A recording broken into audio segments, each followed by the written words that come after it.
तरीके से हम ये कह सकते हैं कि संदीप के माध्यम से पूरी जो पुलिस फोर्स है और उसकी जो बहादुरी है उसकी तारीफ करते हुए मुख्यमंत्री यहाँ साफ तौर पर दिखाई देते हैं कि संदीप ने जिस बहादुरी के साथ में उद्यमियों को समझाने की कोशिश की और उस समझाइश के दौरान ही उन पर हमला होता है और वो बुरी तरीके से जख्मी होकर इस अवस्था में आते हैं। यही वजह है कि उनको 5 लाख रुपए सीएम फंड से और 5 लाख रुपए पुलिस फंड से दिए जा रहे हैं। उनको उनका जो प्रमोशन है वो कांस्टेबल से हेड कांस्टेबल पद पर किया जा रहा है। लेकिन इसके साथ साथ मुख्यमंत्री अशोक गहलोत जब अजमेर में मीडिया से रूबरू हुए हैं तो ये सबसे बड़ी बात है कि उन्होंने ये अपील पूरे प्रदेश की जनता से की है कि सरकार आज के हालातों को समझ रही है, जिस तरीके का तनाव पूरे राजस्थान में उसको समझ रही है, लेकिन जनता को भी इस बात बिल्कुल। मनवीर, आपको रोकना चाहेंगे, धन्यवाद इस पर तमाम जानकारी के लिए। आपको बता दें फिलहाल एक और बड़ी खबर इस वक्त आ रही है, उदयपुर में पेशी हुई है दोनों आरोपियों की। इस वक्त हमारे सहयोगी शरद भी वहां पर मौजूद है, तस्वीरें हम आपको दिखाते हैं। लेकिन बड़ी खबर कि दोनों आरोपियों की पेशी हुई है आज कोर्ट में और इसके बाद देखना यह है कि कोर्ट की तरफ से क्या कुछ जानकारी इस वक्त सामने आती है। बड़ी खबर इस वक्त मिल रही है, उदयपुर में आज 5:15 के आसपास का वक्त दिया गया था, थोड़ा वक्त लगा, उसके बाद पेशी हुई दोनों की और दोनों आरोपी आज कोर्ट के सामने पेश हुए हैं, जज के सामने पेश हुए हैं। और देखना यह कि वहां से जब जानकारी मिलती है क्या कुछ कोर्ट की तरफ से कहा जाता है, क्योंकि एनआईए अपने साथ ले जाने को तैयार है, क्योंकि जो आतंकी कनेक्शन सामने आया है उसके आधार पर भी फिलहाल अब एनआईए पूछताछ करने की तैयारी में। शरद, अभी आप वहीं पर मौजूद है, क्या कुछ जानकारी मिल रही है? पेशी हुई है तो कोर्ट की तरफ से क्या कहा गया है, क्या कुछ पूरी जानकारी अंदर से मिली है? देखिए, कोर्ट के अंदर अभी पेश किया गया है दोनों आरोपियों को, लेकिन उसके पहले पुलिस की सुरक्षा यहाँ बढ़ा दी गई थी अंदर। अभी कुछ देर में कोर्ट अपनी तरफ से फैसला सुनाएगा कि इनको रिमांड पे दिया जाए या जेल भेजा जाए। इसको लेकर के यहाँ पर हो सकता है कि जो स्थानीय पुलिस है उनकी ओर से रिमांड मांगा जाए, लेकिन अगर एनआईए उनको पूछताछ के लिए दिल्ली ले जाना चाहती है तो सबसे पहले यहाँ पर उनको जो जुडिशियल कस्टडी है उसमें भेजना होगा, यानी कि कोर्ट की ओर से जेल भेजने के आदेश दे दिए जाते हैं। उसके बाद में फिर प्रोडक्शन वारंट पर एनआईए उनको दिल्ली ले जा सकती है। लेकिन फिलहाल ये देखा जा रहा है कि स्थानीय पुलिस की ओर से भी एक बार रिमांड मांगा जा सकता है और जब तक स्थानीय पुलिस की ओर से ये आरोपी रिमांड पर हैं तब तक एनआईए इनको नहीं ले जा पाएगी। सीएम अशोक गहलोत से आज दिन में हम जब बातचीत कर रहे थे, मीडिया से मुखातिब हुए, तब उन्होंने कहा था कि आगे की सारी जांच एनआईए करेगी। इस पूरे मामले को लेकर के पुलिस का भी इसमें दोष है या नहीं, इसको लेकर भी एनआईए जांच करेगी। अगर राजस्थान के मुखिया सीएम अशोक गहलोत ये कहते हुए नजर आते हैं कि एनआईए आगे की जांच करेगी, तो हो सकता है स्थानीय पुलिस की ओर से ज़्यादा से ज़्यादा एक दिन का रिमांड इसमें मांग लिया जाए और उसके बाद में न्यायिक अभिरक्षा में कोर्ट भेज दे और फिर उसके बाद में प्रोडक्शन वारंट पर लेकर के एनआईए की टीम दिल्ली इन दोनों आरोपियों को लेकर के जाए। लेकिन अगर कोर्ट परिसर की मैं बात करता हूं, तस्वीरें आपको यहां पर दिखाता हूं, तो देखिए आप कोर्ट के बाहर भारी संख्या में यहां पर लोग जमा हो गए हैं, यहां पर अपना आक्रोश दिखाते हुए नजर आ रहे हैं। लोगों का यही कहना है कि फांसी से कम कोई भी सजा नहीं होनी चाहिए। इस तरह के हत्यारों को यहाँ पर कोर्ट की ओर से जल्द फांसी दी जानी चाहिए। जो कोर्ट के दरवाजे हैं वो बंद कर दिए गए हैं, यहाँ पर पुलिस का जाब्ता तैनात कर दिया गया है। कोर्ट परिसर के अंदर तो अभी कुछ देर पहले मैं तस्वीरों में विजुअल दिखा रहा था कि छावनी बना दिया गया है कोर्ट के अंदर। हथियारबंद जवान भारी संख्या में कोर्ट के अंदर तैनात कर दिए गए हैं। कोर्ट के अंदर जो अधिवक्ता है, वकील है, वो अंदर नारेबाजी करते हुए नजर आ रहे हैं, अंदर अपना आक्रोश दिखाते हुए नजर आ रहे हैं। बाहर की बात करें तो आम जन यहाँ पर जो उदयपुर के जो लोग हैं वो यहाँ पर अपना आक्रोश दिखा रहे हैं। पुलिस बड़ी मुश्किल से बस में जिसमें लेकर आई थी आरोपियों को उतार करके कोर्ट के अंदर ले जा पाई थी, क्योंकि काफ़ी संख्या में लोग वहाँ पर जमा हो गए थे। पुलिस का भारी जाब्ता मौजूद था वहाँ पर, लेकिन फिर भी कोर्ट के अंदर ले जाने में काफ़ी परेशानी हुई थी दोनों आरोपियों को, क्योंकि हर कोई व्यक्ति वहां पर आक्रोशित था और इस आक्रोश के बीच में आरोपियों के साथ कुछ भी हो सकता है, ये चीज यहां पर देखी जा सकती थी। हमारे सहयोगी अविनाश हमारे साथ जुड़े हुए हैं, उनसे बात करते हैं। अविनाश, कोर्ट में पेश कर दिया गया है, क्या यहाँ की जो लोकल पुलिस है रिमांड पर उनको ले सकती है या फिर जेल भेजने के बाद में एनआईए टीम उनको दिल्ली ले जा सकती है, क्या माना जाए? देखिए, अभी इनको कोर्ट में पेश किया गया है और संभवतया एसआईटी फिर से रिमांड पे ले सकती है, क्योंकि एनआईए की टीम को भी उनसे इंट्रोगेशन करना है, वो अपनी कस्टडी में उनको लेगी, तो अंदर उसी चीज़ की बात चल रही होगी। लेकिन जो प्राथमिक जो सूचना मिली थी कि एक बार फिर से उनको रिमांड पे लिया जाएगा, क्योंकि जेल नहीं भेजा जाएगा। एक लंबी इन्वेस्टिगेशन प्रक्रिया है, रिमांड पे लेने के बाद कहाँ से इनके तार जुड़े थे। आज सुबह ही अगर हम देखें तो सापेटिया का जो एसके इंजीनियरिंग है, वहाँ पे जो एसआईटी की टीम जो थी दोनों आरोपियों को लेके गई और वहाँ से कई महत्वपूर्ण सबूत जो है वो वहाँ से उन्होंने लिए। वो सूचना मिल रही थी वहाँ से भी 4 और और लोगों को हिरासत में ले लिया गया, अभी तक गिरफ्तारी नहीं दिखाई है। कहाँ रखा गया उन लोगों को, कहाँ ले जाया गया है? देखिए, इस पूरे मामले में जिन लोगों को भी हिरासत में लिया जा रहा है या गिरफ्तार किया गया है, उनकी जगह को लेकर पुलिस किसी तरह का खुलासा नहीं कर रही, क्योंकि लोगों में जिस तरह से आक्रोश है, आप देख सकते हैं कोर्ट के बाहर का हमने तस्वीरें दिखाई, लोगों में आक्रोश है, क्योंकि अगर लोगों को पता चलेगा कि इस थाने में या इस जगह पे यहाँ वहाँ पे है, तो बड़ी संख्या में लोग वहाँ पे जा सकते हैं और किसी भी तरह की अनहोनी हो सकती है। तो उसको लेके, जगह को लेके पूरी तरह से गोपनीयता बढ़ती गई है, लेकिन क्योंकि एक लंबी इन्वेस्टिगेशन चलेगी, हर जगह पे जाके आखिर कैसे वो वहाँ तक पहुँचे थे, किन रूट का उन्होंने इस्तेमाल किया था, इस दौरान किन किन लोगों से वो संपर्क में आए थे, वो लोगों की क्या लोकेशन, ये तमाम जो इन्वेस्टिगेशन की चीज़ें हैं, ये जब रिमांड पे आएंगे उसके बाद उनसे डिटेल से पूछताछ की जाएगी और उसके बाद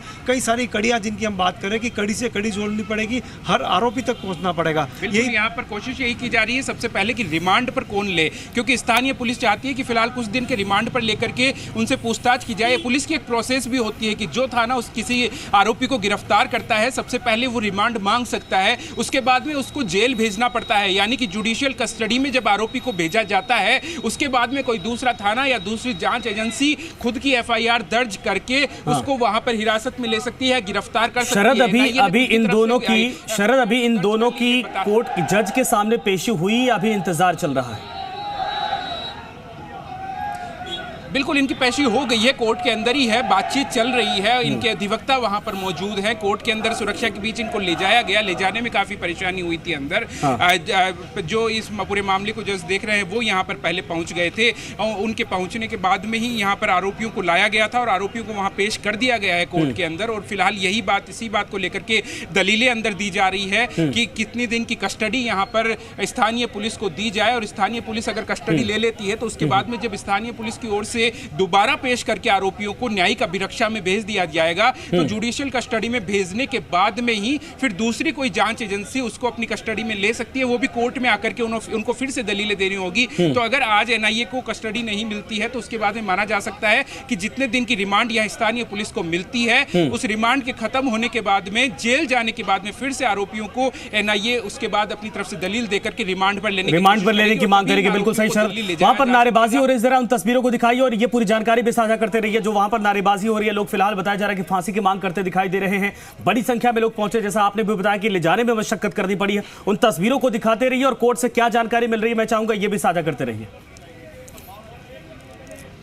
बिल्कुल, मैं जो लोग यहाँ बाहर खड़े हैं इनसे जाके एक बार बात करने की कोशिश भी करता हूँ, इन लोगों से पूछता हूँ क्या इनका आक्रोश है, क्योंकि भारी संख्या में यहाँ पर लोग जमा हुए हैं, अपना आक्रोश यहाँ पर दिखाते हुए नजर आ रहे हैं, अपनी मांगों को यहाँ पर रखते हुए नजर आ रहे हैं। तो इन्हीं लोगों से जानने की कोशिश करते हैं कि किन मांगों को लेकर के यहाँ पर ये लोग जमा हुए हैं, क्या ये कहना चाहते हैं, क्यों यहाँ पर जमा हुए, इतनी भीड़ यहाँ? हमारी बस एक ही मांग है, उनके वो जितने भी घर गुल्ले हैं वो दो नहीं है, पूरा संगठन है उदयपुर में, सबको फांसी दो और सबको पकड़ो, हमारे बस यही मांग है। इतनी संख्या में क्यों यहाँ जमा हो रहे हैं आप यहाँ पर? भैया, युवाओं में आक्रोश है, हिंदुत्व के प्रति आक्रोश है, किसी निर्मम व्यक्ति की हत्या करना ये कौन सा मर्दांगी वाला कार्य कर रहा है? अगर मर्द है 2 मिनट के लिए समय दे देवे, ये हिंदू बता देगा हिंदू क्या चीज है, हिंदू घर में घुस के गोली मार देगा, ये हिंदू की बात पेश किया गया है। लेकिन यहाँ भारी सुरक्षा हम मानने के लिए तैयार है, हम मानने के लिए तैयार है। अभी निकलो बाहर, साले काफिर को 5 मिनट के 2 मिनट अभी गोली मारेंगे, साले कुत्ते साले को हमारा खा रहा है। शरद, ऐसी भाषा का हम लोग बिल्कुल इसको समर्थन नहीं करेंगे। उम्मीद करते हैं हाँ जो लोग वहां पर समझदार उनसे बातचीत करिए। मेवाड़ का शहर है, बहुत शांत शहर है उदयपुर शहर, इसमें यहाँ काफी शांत शहर इसको बताया जा रहा है और लोग मांग यही कर रहे हैं कि जो भी ये हत्यारे हैं इनको फांसी की सजा दी जाए। यही मांग को लेकर के यहाँ पर आक्रोश लोगों का नजर आ रहा है। जी बिल्कुल सही आपने कहा, जाहिर सी बात है कि गुस्सा इस वक्त दिख रहा है जैसी घटना को अंजाम दिया गया। और सबसे बड़ा सवाल कि अगर कोई घटना होती तो भी शायद इतने गुस्से में लोग ना होते। ये एक आतंकी घटना है।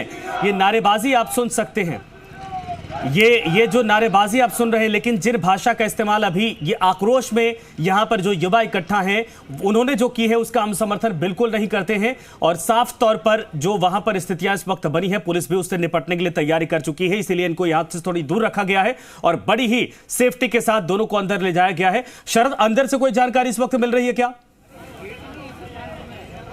बिल्कुल, अंदर अभी फिलहाल की बात की जाए तो यहाँ पर आरोपियों को पेश करने के बाद में अंदर दलीलें यहाँ पर उनके जो अधिवक्ता है उनकी ओर से दी जा रही है कि पुलिस की ओर से ये बात कही जा रही है रिमांड लेने को लेकर के। अब उसके लिए रिमांड लेने के लिए भी कई चीज़ें वहाँ पर पेश करनी होती है पुलिस को कि क्या उनसे बरामदगी करनी है, क्या और उनसे साक्ष्य जमा करने हैं, उसी के आधार पर पुलिस रिमांड देती है। अभी इनसे जो जिन हथियारों से हमला किया गया वो हथियार यहाँ पर पुलिस को बरामद करने हैं, तो उन हथियारों को बरामद करने के लिए पुलिस यहाँ पर रिमांड मांग सकती है कि आखिर ये आरोपी जब फरार हुए हैं तो जो जिन कटार से जिन हमला किया था आखिर वो कटार इन्होंने कहां पर छिपाई है, कहां पर दूसरे अगर इनके पास हथियार थे तो कहां पर रखे गए हैं, किन किन और लोगों से इनका संबंध हो सकता है। डीजीपी एमएल लाठर ने जब प्रेस वार्ता की थी तो कुछ नाम भी वहां पर ले लिए थे कि दावत इस्लाम इस तरह के संगठन है जिनसे इनका जुड़ाव था, तो आखिर वो जुड़ाव था तो किन लोगों से बातचीत होती थी ये भी रिमांड के दौरान पता करना है। तो इन सारी चीजों को लेकर के पुलिस यहाँ पर रिमांड मांग सकती है। स्थानीय पुलिस अगर रिमांड मांगती है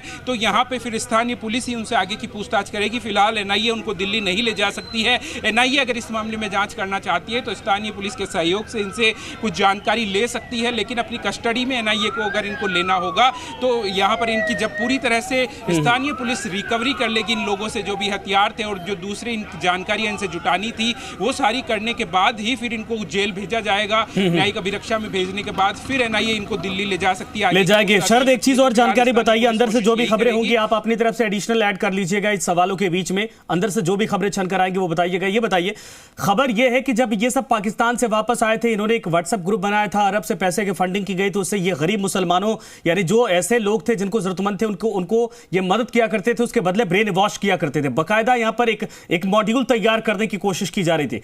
क्या उस व्हाट्सएप ग्रुप के बारे में जानकारी मिल पाई है? क्या कौन कौन कनेक्टेड था, किसके किसके संपर्क में थे? ये जानकारी अभी तक लोकल पुलिस से कोई मिली। और एक और कनेक्शन इसमें जोड़ा जा रहा, उदयपुर में आज दरअसल अजमेर में 3 गिरफ्तारियां हुई हैं जहां पर दरगाह के बाहर कहा जा रहा है कि ठीक जिस दिन इसने वीडियो शूट किया था उसी दिन वही नारा जो इसने दिया था वही नारेबाजी वहां पर की गई थी, पुलिस ने वहां पर भी दबोचा।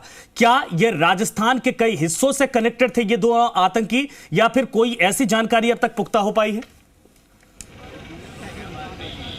देखिए, ये एक तरह से स्लीपर सेल की तरह काम कर रहे थे कि किसी लोगों के बीच में रहना और लोगों को पता नहीं चलना कि ये आतंकी हो सकते हैं। ये लगातार पिछले 7-8 सालों से जहां पर रह रहे थे, इनके पड़ोसियों से मेरी बातचीत हुई, पड़ोसी कहते हैं कि इनके बिहेवियर से, किसी तरह के बर्ताव से हमें ये जानकारी नहीं मिली थी कि इस तरह का ये काम कर सकते हैं, क्योंकि बड़े भोलेपन से, बड़े अच्छे तरीके से ये अपने पड़ोस में अपने जो मोहल्ले वालों के साथ रहा करते थे।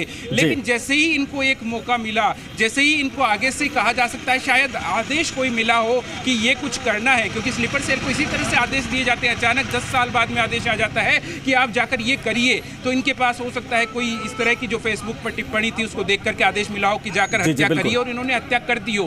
क्योंकि बिल्कुल सही शरद, दोबारा हम आपसे संपर्क करेंगे लगातार, वहां पर आप बने रहिए, जो हर एक्टिविटी होगी उसके लिए जानकारी लेने के लिए आएंगे, लेकिन साफ तौर पर इस पूरी तमाम जानकारी के लिए आपका